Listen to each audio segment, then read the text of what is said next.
The new Batman Adventures once again crosses over with Superman the Animated Series in Girls' Night Out.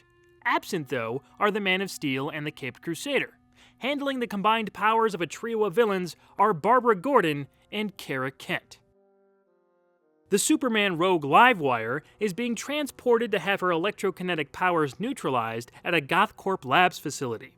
When the truck she's being moved in drives past a set of exposed power lines, she hooks onto their charge and escapes her confinement. With Batman out of town and an attempt to reach Superman intercepted by his cousin Kara, Batgirl and a rambunctious Supergirl join forces to bring Livewire in. The villain stays in Gotham and teams up with Harley Quinn and Poison Ivy to rob a mall. Supergirl and Batgirl soon arrive to apprehend them, and a struggle takes place. Hilary J. Bader wrote her final TNBA installment here, with Kurt Gaeta back directing. This was the second time they teamed up on this show, the first being the previously discussed Animal Act episode. Unfortunately, these two very positive creative forces didn't combine to make anything too memorable, at least in the case of this series.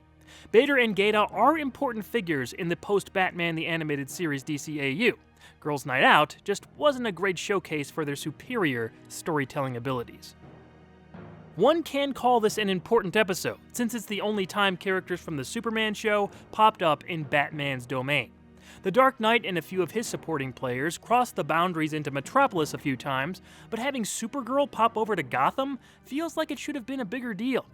Limiting the story to Barbara and Kara taking on a thrown-together villainess team didn't do the story any favors.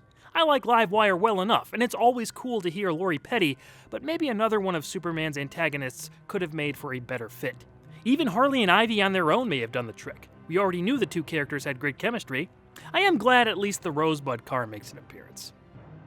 Kara and Barbara's dynamic is fine. I kind of like how each of them see the other as having the good life. They are established friends after this, although I don't believe they ever appear together on screen. Kara would just sometimes mention Barbara and their friendship over on the Superman show. One welcome surprise was the return of Batgirl's BTAS theme. It hadn't shown up at all in the new Batman Adventures, so composer Lolita Ritmanis giving the tune a comeback was appreciated.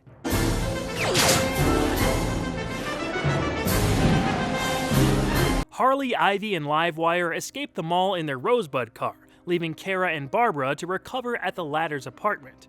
After comparing each other's lives outside of costume and seeing greener grass, they head out again to find the trio, just missing them at Penguin's Iceberg Lounge. Cobblepot tips the pair off on where Harley and Ivy's hideout is, and the crime fighters soon arrive at an abandoned zoo garden called Animal Park. Another battle breaks out between the two sides. However, this time, Livewire's unwieldy powers do her team in, with the girls Super and Bat taking advantage and winning the day. On television later, Harvey Bullock gives the heroines their props as they high-five in celebration. Let me just mention a few more things I thought worked. I like that we got an official job title for Barbara. We had seen her use police records to the Bat family's advantage before, so to hear her position directly named was a nice bit of continuity. I'm a systems and data analyst at police headquarters. I can hack in whenever I want. Just don't tell my dad. Harley knocks herself out in maybe the best part of the episode. This got a legit laugh out of me. The plant animals that Poison Ivy brings to life made for a fun visual and obstacle for our girls to overcome. Kind of wish we saw Ivy do that more often. The elephant and, I think, tigers factoring into the finish was a smart way to defeat Livewire if Supergirl wasn't just going to knock her block off. Penguin and Bullock's appearances painted Babs and Kara as underdogs with their older male counterparts not around, which I think was needed. All this just wasn't executed in an interesting way. There were plenty of more intriguing areas to take the first Supergirl-Batgirl team-up. This felt too pedestrian, considering they were pretty well-drawn characters on their own. A bigger threat is ultimately what I think was needed. I don't recommend going out of your way to watch or rewatch Girls' Night Out, but tell me in the comments if this team-up is an episode you enjoy.